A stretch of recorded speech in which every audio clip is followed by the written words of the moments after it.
If you walk through Disney's Hollywood studios today, you will find a construction wall just before Galaxy's Edge, right across the street from Baseline Tap House, right where Muppet Vision 3D used to be. That whole corner of the park. The Muppets Courtyard with its rat pizza, its exploded props and bad puns. It's all getting torn apart to make room for Mike and Sully and Monstropolis. Disney dismantled the last project Jim Henson personally directed before he died. But they didn't throw the Muppets in the trash, they just moved them. Walk across the park and you'll find Dr. Teeth and the Electric Mayhem plastered across the entrance to the all-new rock and roller coaster. The Muppets have taken over Aerosmith's decades-long residency, and it's pretty cool to see that the Muppets still have a place in the park. And in one of Hollywood Studios' most popular rides at that. But this gives us all something to think about in regards to Disney, the Muppets, and Jim Henson's legacy. Does Disney know how to handle the Muppets? Hey, this is Synergy Loves Company, where we explore how Disney connects to everything. I'm Eric, and this story of the Muppets and Disney goes way deeper than a ride retheme. So today, we're going to dive into the relationship going back to the beginning, even before the beginning. Kermit is to Jim Henson what Mickey Mouse is to Walt Disney. These two men followed a similar path, and neither one of them really planned it that way. Walt grew up in the Midwest, drawing and doodling cartoons on scrap paper, and Jim grew up in Mississippi, building puppets out of things he found around the house, like his mom's old coat and some ping pong balls. Neither of them went to film school, neither of them had industry connections. They just had this drive to build characters that felt alive and use them to tell stories. And technology was always the bridge. For Walt, synchronizing sound to Steamboat Willie, a full-length animated feature, and you might even know that story where Walt looked at a mechanical bird in New Orleans and thought, what if I could build a person like this? Or a whole room full of mechanical presidents. Audio animatronics became his obsession. Jim Henson looked at traditional puppet theater with its stiff wooden mouths and thought, what if I use foam rubber and fleece and my actual hand to make something that frowns and smiles and squints? What he built were part marionette and part puppets, so he called them Muppets. And there had been puppets on TV before Jim Henson, but it was usually a static shot of an actual puppet theater with the puppets inside of it. Jim pushed the boundaries of using the TV and what the camera could capture as the boundaries of his Muppets. Both Walt and Jim built these creative families too. Walt had his 9 old men. Jim had Frank Oz, Jerry Jewell, Jerry Nelson, and Dave Goelz, puppeteers and writers who would cram themselves into tiny spaces beneath stages while wearing headphones and make a pig fall in love with a frog and make it all feel real. Both men wanted their characters to outlive them. Kermit was Jim and Mickey was Walt. The difference is Walt got his wish. Mickey's still everywhere. Jim's dream just got more complicated. Anyway, Jim's Muppets moved from commercials and short interstitials to longer TV specials and feature films and TV series. He turned his interest into art films without puppets, but kept the Muppets going strong. Henson and his team broke ground with children's television on Sesame Street and crept into late night on variety shows like The Tonight Show and that infamous stint on SNL when it first debuted. Like Walt and Disney, Jim wanted the Muppets to be for everyone, not just kids, the whole family, grown-ups too.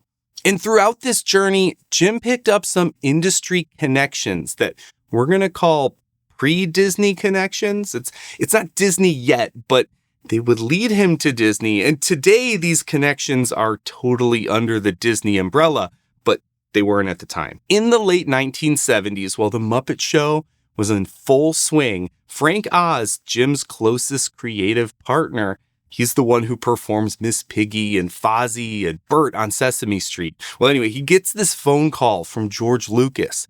They need a puppet for his little green Jedi Master character in The Empire Strikes Back. It's the sequel to the big smash blockbuster hit Star Wars, but you already know that. Jim actually suggested Frank Oz for the role. Through this connection, George Lucas and Jim Henson got close. Lucas executive produced Labyrinth in 1986, and this was the same era when George Lucas was working with Disney Imagineering on Star Tours and Captain EO. Through George Lucas, Jim Henson officially had a stream directly to Disney. If he decided to pursue it, this relationship with George Lucas could put Jim in rooms with the Imagineers, the studio heads, and the people who were actively reshaping Disney under their new leader, Michael Eisner. Jim was now in that same creative orbit, and he was starting to become interested in seeing how that might be mutually beneficial. But hold on, there's another kind of pre-Disney connection from around the same time that we have to talk about. The most profitable thing Jim Henson ever made started as a 2-minute dream sequence in a movie. The Muppets Take Manhattan came out in 1984, and Frank Oz directed it because Jim was drowning in other projects and figured his friend could handle the chaos. He's a Muppet veteran. There's a scene in the film where Miss Piggy imagines what the Muppets looked like as babies. A few minutes of cute felt Muppet infants crawling around the nursery, and audiences lost their minds over it. Within months, Marvel Productions, that Marvel, they wanted to turn the Muppet Babies into a Saturday morning cartoon. At first, Jim said no. He hated the idea. Saturday morning cartoons in the 80s were made fast and cheap, often just to sell toys. And this was the guy who had built the prestige children's programming like Sesame Street and Fraggle Rock. He wasn't about to slap his name and his characters onto some 22-minute toy commercial. That's not his style. But it was also kind of a challenge. Jim Henson had this habit of talking himself into things by figuring out how he could do them better than anyone else. He sat down with Marvel and CBS and laid out a few ground rules, some requirements. The show had to be about creativity, like the actual power of imagination.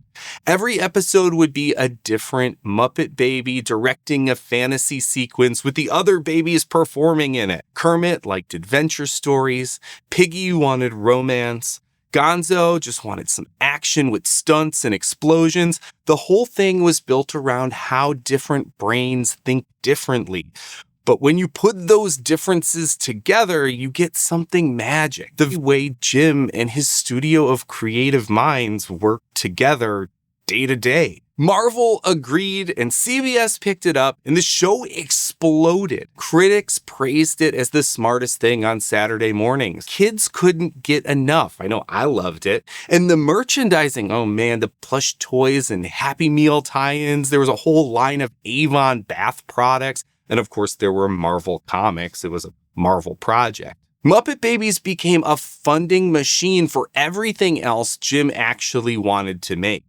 Labyrinth had lost money. Muppet Babies could pay for that. The Dark Crystal had been a financial gamble years earlier. Muppet Babies made up for that too.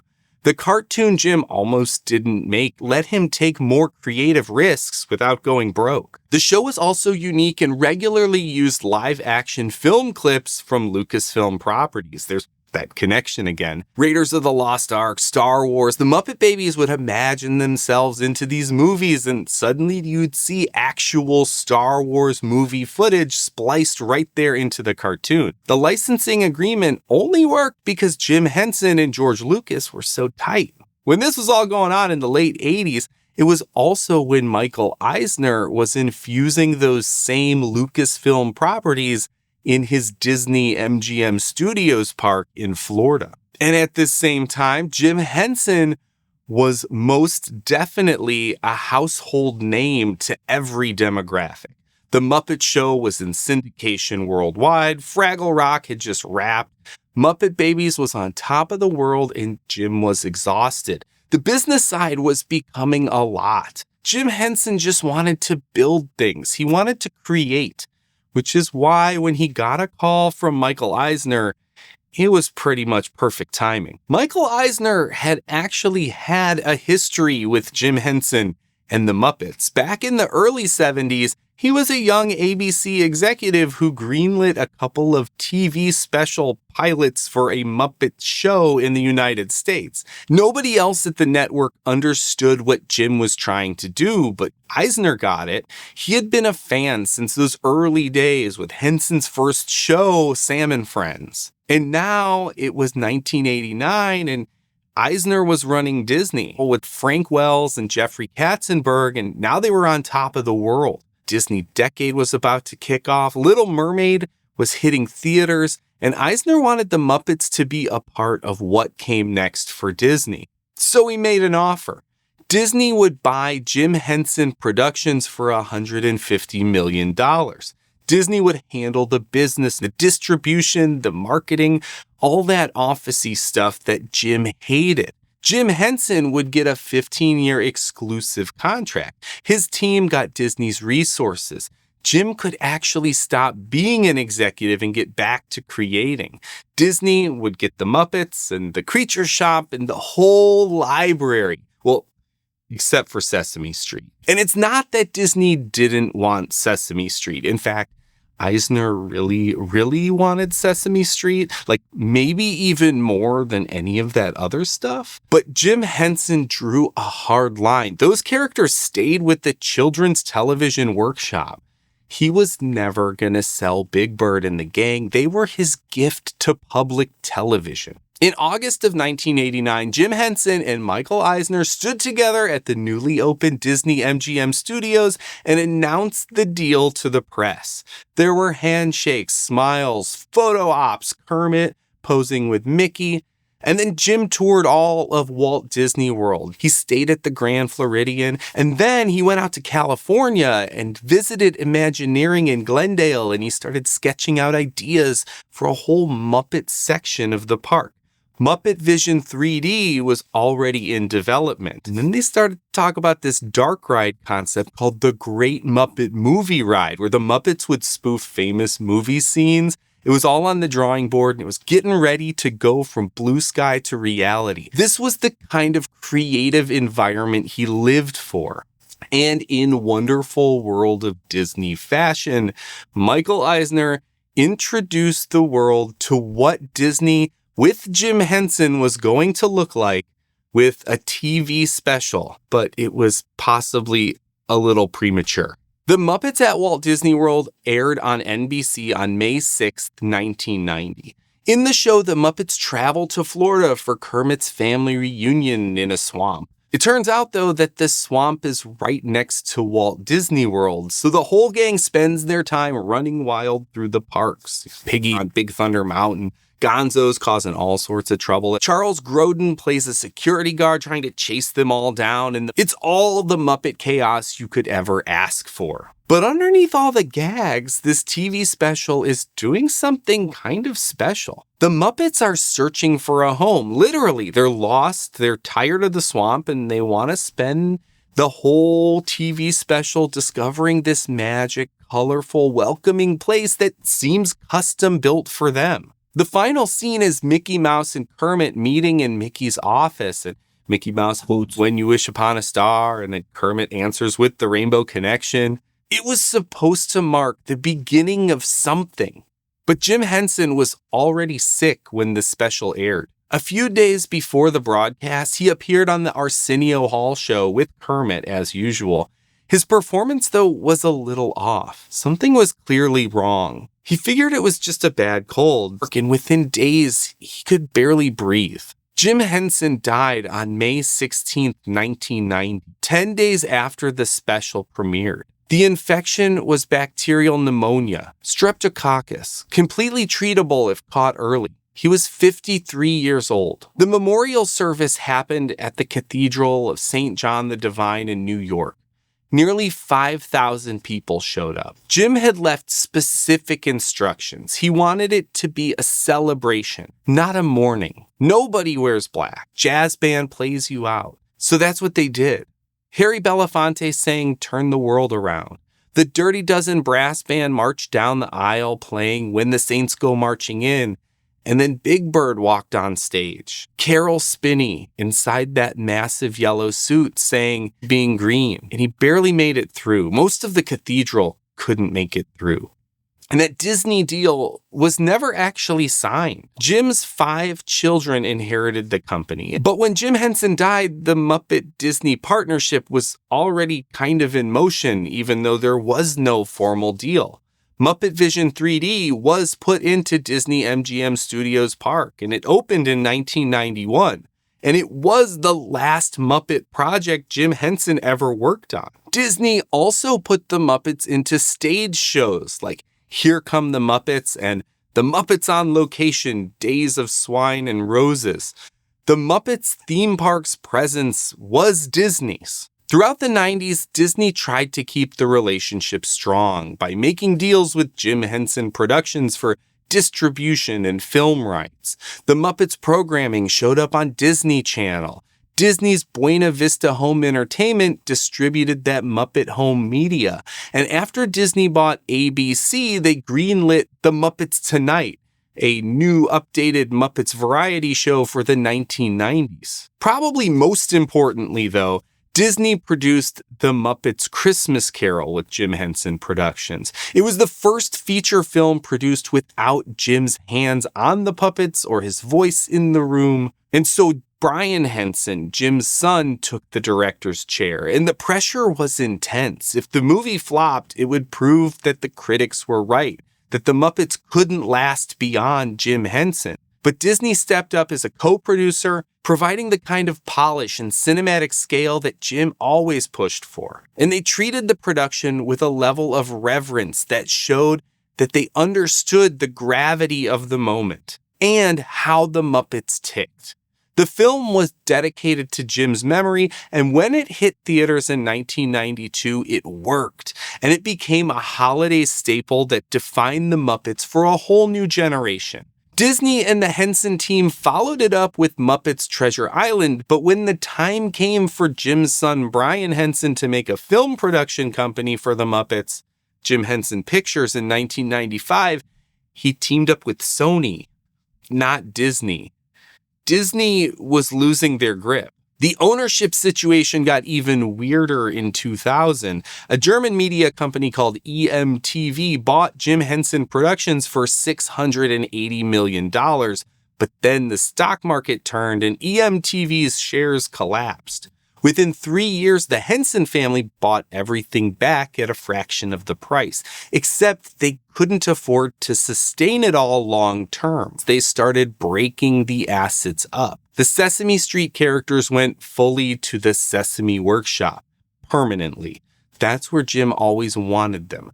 Sorry, Michael Eisner. But Mike did get his hands on a piece. In 2004, Disney finally closed a deal that was 14 years late and $75 million cheaper than the original handshake. Disney now owned the Muppets, Kermit, Miss Piggy, Gonzo, Fozzie, all of them, and the Bear in the Big Blue House. Remember him? At the time, he was one of the biggest things in children's television. So if you could get Sesame Street, I guess you got the Bear in the Big Blue House. This breaking up of assets kind of broke up Jim Henson's world. Back in the day, Kermit would show up on Sesame Street. He was the host of Emmett Otter's Jug Band Christmas. And that's because, like I mentioned earlier, Kermit was the felt embodiment of Jim Henson, the brand ambassador, just like Mickey Mouse. But he was ultimately a Muppet, not part of those other shows. Kermit still is on those old recordings, but that doesn't make those projects belong to Disney. And now he could never be part of those again. Back to the Disney side of things, though. Unfortunately, almost immediately after he got his hands on the Muppets, Michael Eisner, the guy who had earned Jim Henson's trust with the original handshake deal, got ousted from Disney. And then the Muppets took a while to actually get utilized by Disney. In 2007, they got a new park presence with the Muppet Mobile Lab. Professor Bunsen Honeydew and Beaker roamed freely on a retrofitted Segway, interacting with guests at multiple Disney parks around the world as part of the Living Character Initiative. This was really actually pretty cool. But the real work didn't start until Jason Segel and Nicholas Stoller pitched their 2011 revival of the Muppets for film. Segel, who was a super fan of the Muppets, understood the Muppets are actually at their best when they're the underdogs trying to save their old theater. That 2011 movie, The Muppets, was a massive hit. It won an Oscar for Man or Muppet, song from the movie. It felt like the Muppets were back on top, but Disney seemed to struggle still with the long-term strategy. They tried a mockumentary-style series on ABC in 2015 that went for a more adult tone, and it lasted exactly one season. It tried to be too much like 30 Rock meets The Office because those TV shows had been hot a few years earlier, but it was too cynical for the kids and too weird for the adults. I liked it though. Disney continued to make Muppet content with varying degrees of success. With the launch of Disney Plus, we got The Muppets Now, Muppets Haunted Mansion, and the recent Muppets Mayhem series. They even revived the Muppet Babies for the Disney Junior crowd. Some of these were great, amazing even, and some were just okay, but they felt like Disney was just throwing spaghetti at the wall to see what stuck. The Muppets started to become this legacy IP that Disney clearly loved, but didn't quite know how to modernize without breaking. And while the movies and shows were fluctuating in quality, there was one place where Jim's presence remained completely untouched. One place where the clock had stopped on May 16th, 1991. To understand why the closing of the Muppet Courtyard and Muppet Vision 3D feels like such a gut punch for fans, you have to realize what Muppet Vision 3D actually was to fans. A historical monument, a tribute. I know, that's in direct opposition to what Walt Disney wanted for his parks. He never wanted Disneyland to be a museum. He wanted it to grow. He wanted it to change and evolve. But we Disney fans also lean into that nostalgia for old park attractions and old park layouts that we grew up with. It's the contradiction at the core of the Disney fandom. Holding on to that old because we want to honor Walt and honor Jim, but also knowing that it was never the goal or intention of the theme parks. Muppet Vision 3D, though, was a monument to Jim Henson. It is the final project Jim Henson directed. He was working on the script, the storyboards, and the performances during the final months of his life. He was in the room with Imagineers teaching them how to translate Muppet humor into three-dimensional physical space, and them teaching him about theme park experiences. When it opened in 1991, 1 year after Jim Henson died, it felt like Jim had left one last gift behind. The attraction was designed to be a tour of the Muppet Studios, and Jim filled it with every trick. We got Waldo C. Graphic, who was the world's first digital puppet. You had that audio animatronic Statler and Waldorf sitting in a real physical balcony, heckling the audience with meta humor, knowing that they are audio animatronics. You even had a live performer in a Sweet'em suit running through the front of the theater. It was a multimedia theme park experience that blended film, live performance, and physical effects into a chaotic, beautiful mess that made you feel like you were in an episode of the original show and in the world of the Muppets. For over 30 years, while the rest of Hollywood studios was being gutted to make room for Star Wars and Toy Story, the Muppet Courtyard stayed strong. And it seemed like it wasn't going anywhere. It even got plussed in 2016 with Pizza Rizzo serving up that rat pizza and hosting a never-ending wedding reception upstairs, all in Muppet style. The Courtyard with its iconic Miss Piggy fountain felt like a mainstay. And Muppet Vision, its flagship, was the only place in the world where you could still hear Jim Henson's voice coming through those theater speakers in that last performance. The pre-show alone was legendary. It was filled with those sight gags, those puns. It represented that great Muppet movie ride future that Jim Henson had envisioned during those 1989 tours and meetings that we would never actually get.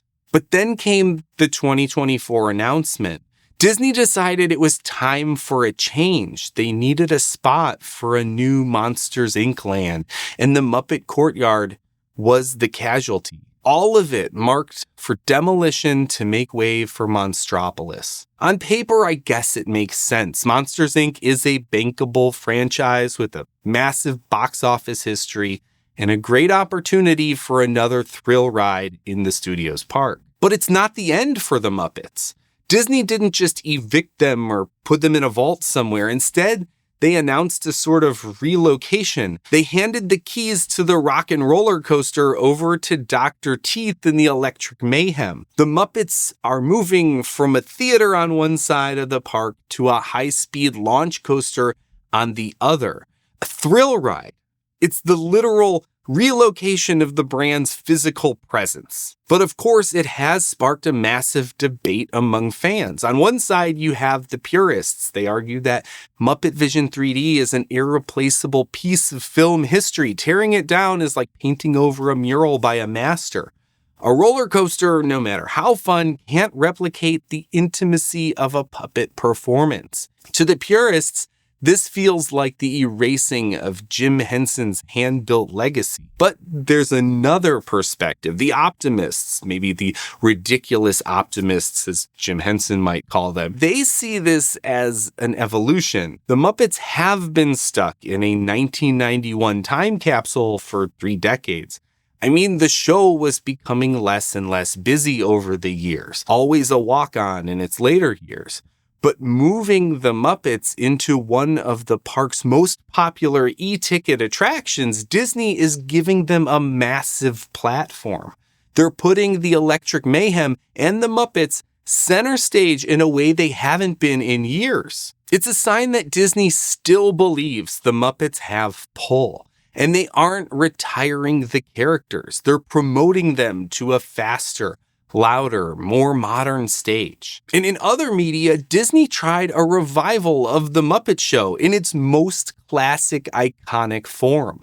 Just this year, a Seth Rogen-produced true revival of The Muppet Show from the 1970s came to Disney Plus and ABC as a special event, with guest host Sabrina Carpenter, just like they did back in the day. It shows a return to the Muppets' most iconic form, not trying to modernize it or make it something different. It's a back-to-basics interpretation. Maybe Disney does understand the Muppets better today than they have recently. So that brings the big question. Is a roller coaster starring the Muppets a worthy successor to the theater directed by Jim? It's a tough question. Jim Henson loved innovation and technology and art, and he loved pushing the envelope. He probably would have been fascinated with the idea of an audio synchronized system and a high-speed launch tech for a roller coaster to tell a Muppet story. This big Muppet relocation is the ultimate test of the Disney-Henson partnership. Disney is treating the Muppets like a living, breathing part of their current portfolio rather than a museum exhibit. Whether that's a good thing depends on what you think, your interpretation. In fact, let me know what you think about this whole situation down in the comments. It's Muppet Vision 3D, rock and roller coaster that move across the park. Or what about Aerosmith? I mean, they got evicted, right? Aerosmith. Let me know how you feel. Put it down in the comments below. But we can't deny that the Muppets are moving into a new era with Disney. This decision will define their place in the parks and in the company for years to come.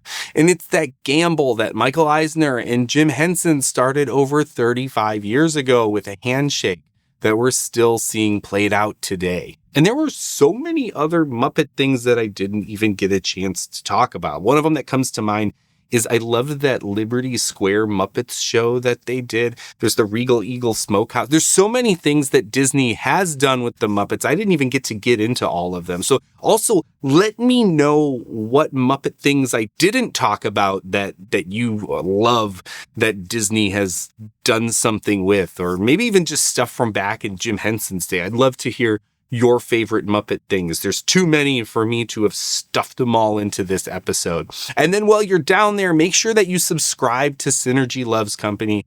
For more of these deep dives into Disney history and how Disney connects to everything. For more on the parks, check out this video next, and remember, keep discovering the magic in everything.